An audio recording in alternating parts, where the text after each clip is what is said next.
Cyprus National Guard's digital transformation in the age of artificial intelligence war. This was the title of the 2025 C4ISR International Conference, which was organized by the Cypriot government under the auspices of the Ministry of Defense on Tuesday 11th and Wednesday 12th of November in Nicosia. They had various sponsors, amongst them Israel Shipyards, which specializes in shipbuilding and repair, including the construction of military vessels for the Israeli Navy and Border Police. These vessels are used in enforcing blockades, intercepting humanitarian aid, and controlling Palestinian coastal access, directly contributing to the suffering of Palestinians. Their main platinum sponsor, however, was Rafael Advanced Defense Systems, an Israeli state-owned weapons manufacturer. This company is one of the largest suppliers of weapon systems to the Israeli occupation forces. In their marketing campaigns, they boast about their economic accomplishments. 2024 was one of their best years yet, yielding $4.8 billion in sales, a 27% increase from 2023, $8.2 billion on orders, around $17.8 billion on order backlogs, and a net profit of $250 million. If you translate those numbers and what this means in our reality, that's a whole load of governments spending money on military equipment and warfare instead of spending it on education, healthcare, housing, and social welfare. Rafael Defense Systems' tagline is smart and to the point. And they mean that literally, because it is their drones deliberately targeting unarmed Palestinian civilians, women, and children in Gaza.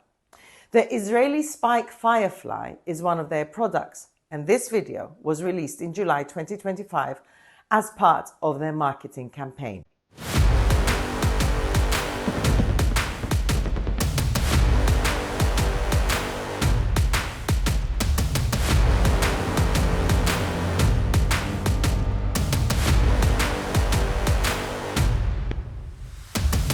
The video depicts the targeting and murdering of an unarmed Palestinian man in northern Gaza, using his death as a marketing tool for the Israeli Spike Firefly.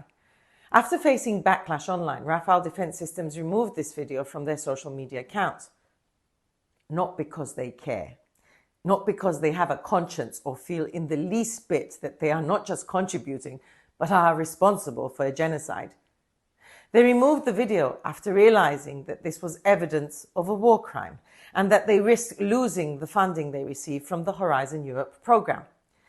An EU official said the Commission was aware of the recent post and had referred the case to an independent ethics advisor attached to its flagship Horizon Europe scientific research program. Rafael received around €443,000 of EU money in 2023 in a Horizon project on underwater security, which had purely civil applications.